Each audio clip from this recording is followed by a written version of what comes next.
Bueno, gente, ¿qué tal? ¿Cómo están? Es momento de hablar sobre el análisis de lo que dejó la participación de los equipos paraguayos en fase de grupo como el Sudamericana y como Libertadores. Quiero empezar primeramente con el campeón del torneo Apertura 2024, Copa Paraguay y Supercopa 2025, que es el Libertad. Libertad avanzó de ronda, eso sí, pero de manera vergonzosa en la última fecha pierde, o sea, en realidad empató 2-2 ante Alianza Lima, un equipo peruano que eliminó a Boca, sí, pero es el peor Boca de la historia.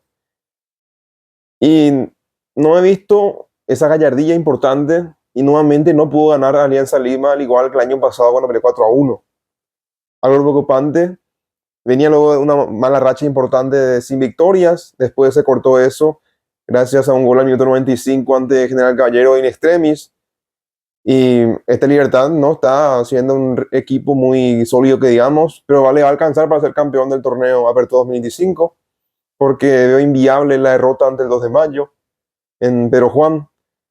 Y es algo que preocupa al hincha de Libertad, que ya pide a su directiva, a sus jugadores, al cuerpo técnico, la Copa Internacional. Y así veo que se le puede complicar y mucho en caso que le toque algún rival complicado entre los primeros, porque hay primeros como River Plate, está la Liga de Quito, está Palmeiras, está San Pablo mismo, que se puede repetir el enfrentamiento entre Libertad y San Pablo. Vamos a ver qué se define entre Racing y Fortaleza. Entre los tantos equipos que pueden enfrentar Libertad también está Vélez Sarsfield, Estudiante de La Plata. Y la verdad, yo a Libertad no le veo tanto para competir en el mano a mano. Veremos si es que se refuerza o no, porque el único refuerzo que tuvo Libertad en este primer semestre fue Tomás Gutiérrez. Pasemos a los grandes, primeramente con Olimpia. Olimpia, que inició esta travesía por esta Copa Libertadores 2025 en Bolivia, en el Félix Capriles, en Cochabamba, ante el conjunto San Antonio Bulo Bulo y perdió 3-2. Y ese partido marcaría un antes y un después en este pasar por la Copa Libertadores, porque no pudieron vencer a Peñarol en Asunción, igualaron 0-0. Perdieron de manera estrepitosa ante Vélez Sarsfield, creo que fue 4-0, según recuerdo.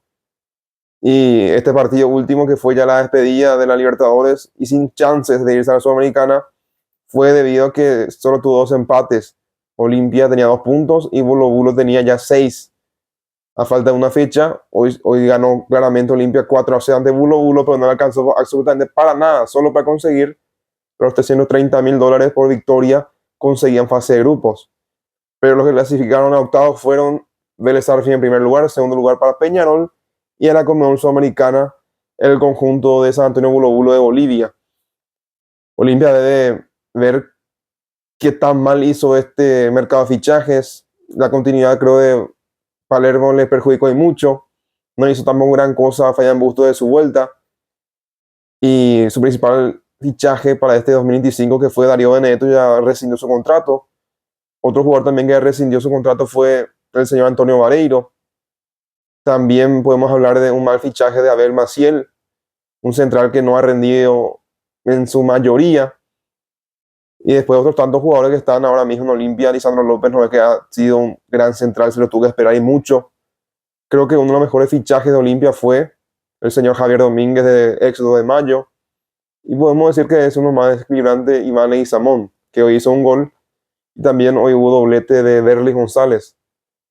Y la situación claramente recae mucho en la comisión directiva de Cotonoes, que apuntó a un proyecto ganador en el cual ellos aseguraban avanzar de ronda en la Copa Libertadores, porque era un grupo accesible desde la previa, porque Vélez Sarsfield venía con una crisis futbolística en cuanto al cuerpo técnico. Muchos jugadores se fueron y antes de que agarre Guillermo Alonso Geloto estuvo complicado con el tema de los resultados, y al final terminó clasificando el conjunto de la B Azulada en primer lugar, y en segundo lugar el conjunto del Mancha, que comenzó también muy mal, el equipo de Diego Aguirre.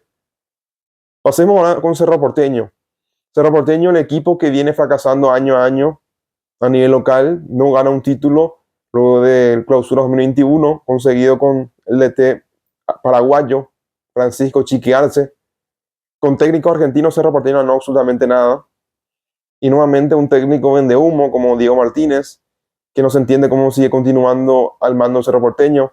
No le pudo ganar en ninguna oportunidad a uno de los peores 2 de mayo de la historia y empató tanto en Pedro Juan como en Asunción de la Nueva Olla, así hipotecando sus chances de seguir con vida a nivel local. Al Sportivo Luqueño, uno de los peores de los últimos años, no le pudo ganar ni siquiera el partido de ida ni en la vuelta. Perdió también ante Trinidense allá en Encarnación con horror de Gatito Fernández. Podemos hablar de los superclásicos que empezó ganando con goles de Iturbe en ambas oportunidades y terminó siendo remontado en cuanto al resultado y terminó ganando el conjunto de Olimpia.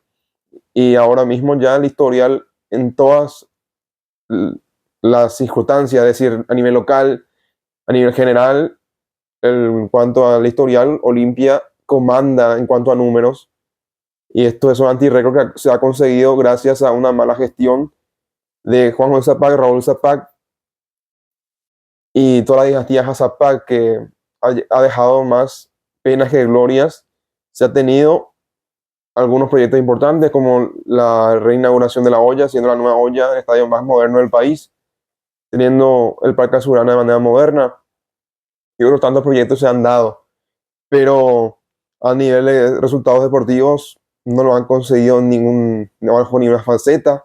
Y la última vez que Cerro estuvo en una semifinal de una competencia internacional fue con un técnico paraguayo que fue Gustavo Florentín. La última vez que llegó a semifinales de Conmebol Libertadores fue en 2011 y ahora ya han pasado 14 años desde esa última oportunidad. Y ahora no hay un pronóstico de que pase bien esto porque Cerro no le pudo ganar a Cristal aquí en Asunción. Tuvo todo, tuvo muchas ocasiones, todo lo que ustedes quieran, pero por esas tensiones defensivas terminó empatando 2-2. Tuvo que ganar en Lima, lo hizo bien, pero se estuvo defendiendo por el tema de que hubo la expulsión de Jonathan Torres y los cambios de siempre de Diego Martínez. Y también el perder 4-0 de manera estrepitosa ante el Bolívar, que claramente tenía sus chances de clasificar como Sudamericana. Tenía que ganar, lo hizo, goleó y dejó un resultado muy abultado ante Cerro. Fue mucho mejor en el partido. Cerro nunca compitió y en los partidos importantes Cerro no ha aparecido.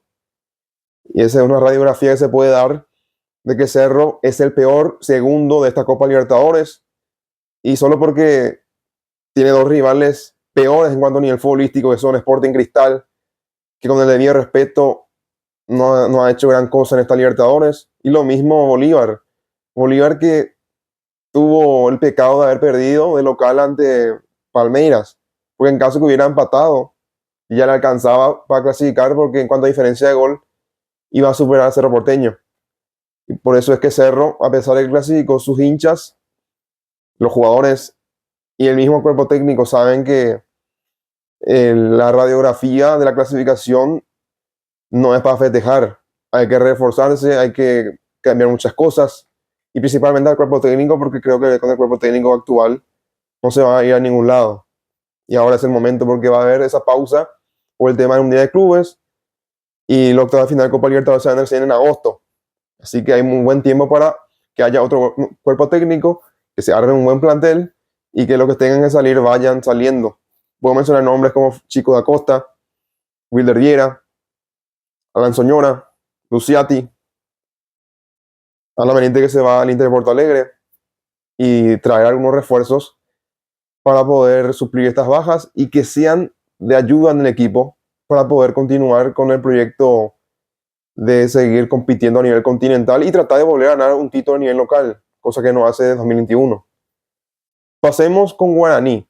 Guaraní que empezó bien la Copa Libertadores, había ganado a Independiente Avellaneda en Asunción, pero a medida que fue avanzando en cuanto a resultados, perdió en Argentina ante Independiente y en la última fecha ante un ya eliminado Boston River, un equipo que no figura en el fútbol uruguayo, vino. ¿Qué pasó?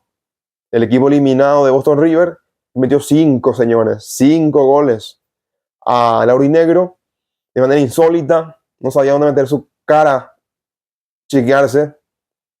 Y la verdad fue algo vergonzoso y horripilante desde lo futbolístico para el que va a ser seguramente el vicecampeón del torneo de Apertura.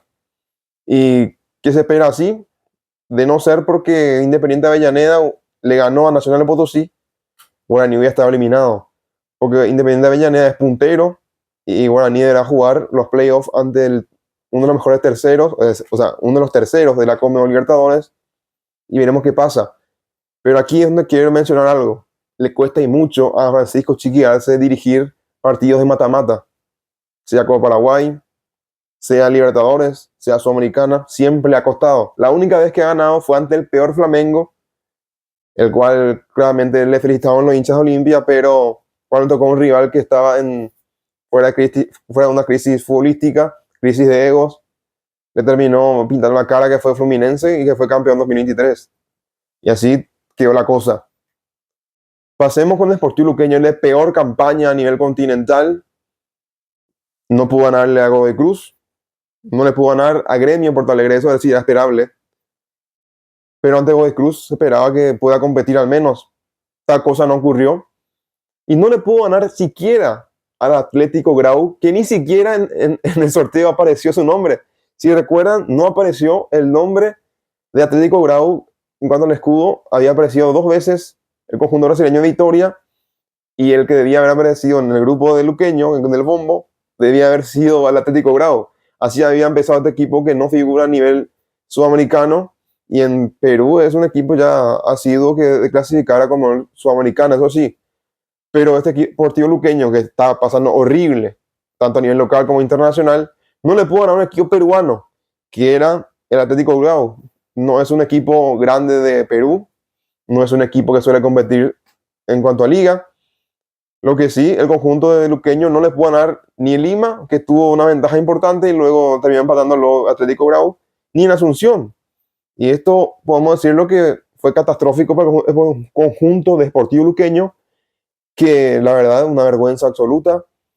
Y a mí la verdad me preocupa y mucho el nivel futbolístico de nuestros equipos a nivel continental, porque 3 equipos van a continuar a nivel continental, pero ¿será que van a poder competir en caso que les toque un equipo, no brasileño, porque el brasileño es muy difícil de competir de igual a igual, ¿verdad?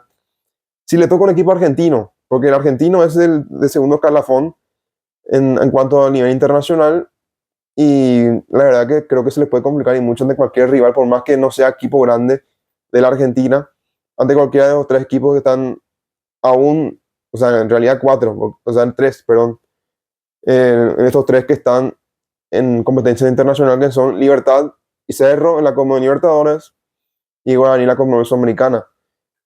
Capaz si le toca algún uruguayo u otro equipo de otro país, ahí puede ser que puede cambiar la cosa, pero la verdad la situación está complicada, creo que a nivel de competitividad del fútbol paraguayo. La última vez que un equipo paraguayo llegó hasta cuarto de final siquiera fue justamente Olimpia, pero fue más por estirpe que otra cosa. Pero fuera de Olimpia, a nivel continental no estamos compitiendo hace un buen tiempo, y creo que se deben mejorar muchas cosas porque traen jugadores relativamente longevos, y eso es lo que dificulta que un equipo paraguayo pueda competir con las superpotencias brasileñas, los equipos argentinos que siempre se forman para buscar competir a nivel internacional, y después los otros equipos que son del fútbol ecuatoriano, y el fútbol colombiano está recuperando el nivel de a poco, y la verdad que no veo mucho futuro para los equipos paraguayos. Espero equivocarme y que uno de estos equipos paraguayos termine avanzando al menos hasta cuarto de final de Copa Sudamericana o Libertadores, pero hasta ahora para mí la radiografía es que los equipos paraguayos se van a eliminar todos en la siguiente fase, que será la de mata-mata de Conmebol Libertadores como Conmebol Sudamericana. Quiero leer sus comentarios, si piensan lo mismo y cómo ven a Libertad, Cerro y Guaraní a nivel continental, y qué piensan del mal pasar de Olimpia y Sportivo Luqueño a nivel de Conmebol Libertadores y Conmebol Sudamericana. Eso es todo, muchas gracias y será hasta otro vídeo. Chao, chao.